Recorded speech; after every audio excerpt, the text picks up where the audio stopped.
Mi urlava gay davanti a tutti. A denunciare gli insulti a sfondo omofobo all'uscita di scuola è il 26enne Elia Scattoloni, insegnante di musica. Il docente, residente a Piombino Dese, in servizio alla scuola media di Villa del Conte, ha presentato un esposto ai carabinieri per una serie di insulti ricevuti tra settembre e ottobre dello scorso anno da un alunno di 12 anni. Secondo quanto riferito, uno studente lo avrebbe aspettato all'uscita dell'istituto per rivolgergli offese a voce alta in presenza di coetanei e passanti.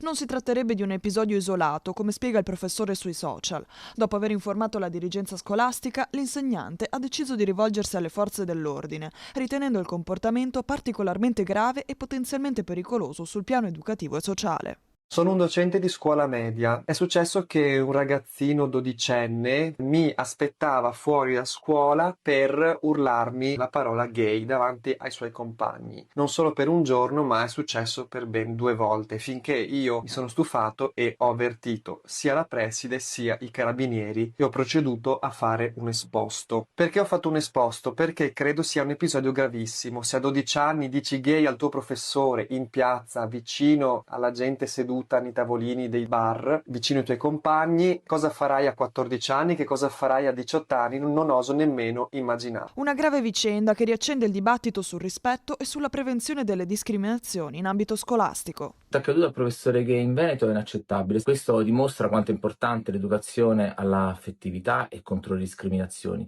che dovrebbe essere obbligatoria. Per questo rinnovo l'appello al Parlamento al fine che renda obbligatoria l'educazione all'affettività, ma non solo. Anche la Regione Veneto in questo caso potrebbe dare un esempio, magari promuovendo l'educazione all'affettività in tutte le scuole della Regione Veneto e sostenendo le scuole che decideranno di fare questo percorso.